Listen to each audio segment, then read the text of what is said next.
Sabe, e se um livro escrito há, sei lá, 2.500 anos pudesse de fato nos dar um mapa para viver melhor hoje?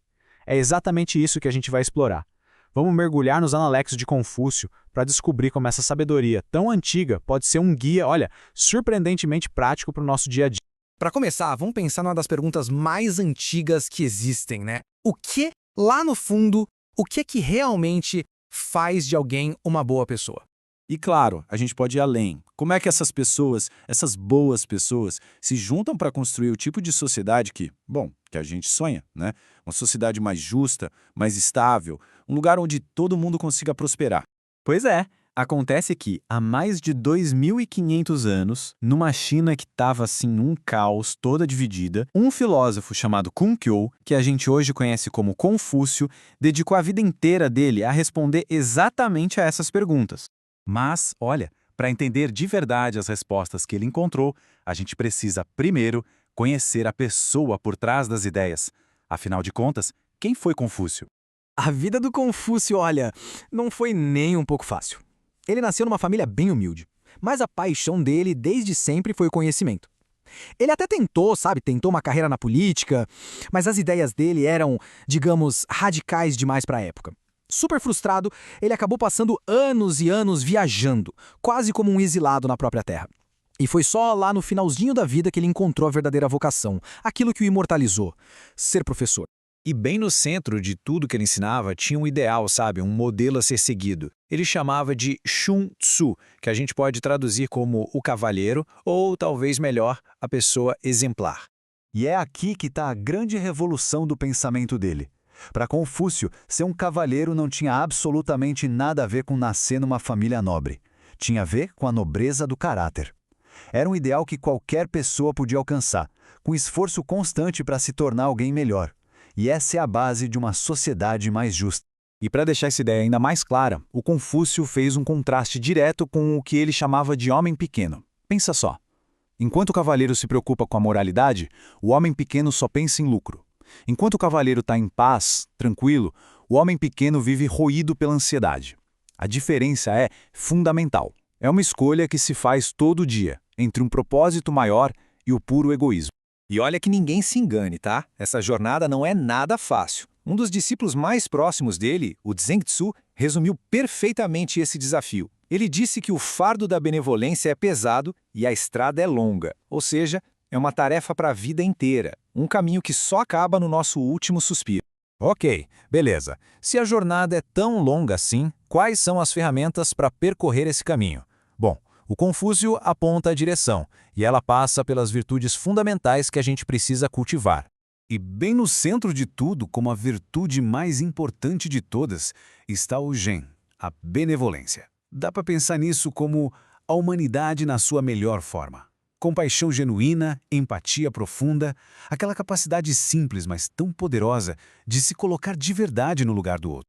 E o mais genial do Confúcio é que ele não deixa isso só na teoria, sabe? Ele nos dá um método prático, o Shu, que é basicamente a famosa regra de ouro que a gente conhece em tantas culturas. Não imponha aos outros aquilo que você não deseja para si mesmo. Simples, direto e, nossa, profundamente transformador. Essa benevolência, então, é como se tivesse dois lados de uma mesma moeda. De um lado, o Shu, que é a empatia para entender os outros. Do outro, o Chung, que é a integridade para agir, para dar o sei melhor por eles. É a combinação perfeita entre o sentir e o fazer. Agora, imagina só pegar essa ideia toda de virtude individual e aplicar isso numa escala muito, mas muito maior. Para Confúcio, essa era a única base possível para um bom governo. A única. A lógica dele era simples e ao mesmo tempo super poderosa. Pensa bem, um líder que governa com base no medo, na punição, vai ter gente que obedece, claro, mas essa gente nunca vai desenvolver um senso real de certo e errado. Agora, o líder que governa pelo exemplo, esse inspira as pessoas a quererem ser melhores. A mudança não vem do medo, vem da admiração. E aqui vem a que talvez seja a metáfora mais bonita dele. A virtude de um líder é como o vento, e as pessoas são como a grama. Quando o vento sopra, a grama, ela simplesmente se curva. A liderança de verdade não precisa de força bruta. Ela é uma influência natural, quase irresistível. Ele usa outra imagem que é simplesmente incrível para descrever isso. Um líder virtuoso é como a estrela polar. Ela tá lá, parada no céu, e todas as outras estrelas giram em torno dela, usando-a como guia. A força de verdade não tá na agitação, no fazer barulho, tá na estabilidade do exemplo. Tá, mas na prática, como é que alguém desenvolve essa virtude toda, essa sabedoria? Confúcio nos dá um método que é um equilíbrio bem delicado entre duas ações fundamentais: aprender e pensar. O primeiro passo é o que ele chama de sheer, que é basicamente aprender. É mergulhar na sabedoria que já existe, sabe? Estudar a história, as tradições, os rituais. Mas só acumular conhecimento não basta. Aí vem o segundo passo, que é igualmente crucial. Sul, ou seja, pensar. É refletir de verdade sobre aquilo que se aprendeu para ir além da decoreba e entender os princípios por trás de tudo. E ele resumiu isso de um jeito perfeito, né, que talvez seja a frase mais famosa dele. Aprender sem pensar leva à confusão. Pensar sem aprender leva ao perigo. Em outras palavras, né, só estudar transforma a gente numa espécie de arquivo ambulante de fatos que não servem para nada. E só pensar, sem ter uma base, sem ter estudado, nos torna perigosamente ignorantes. O equilíbrio é simplesmente tudo.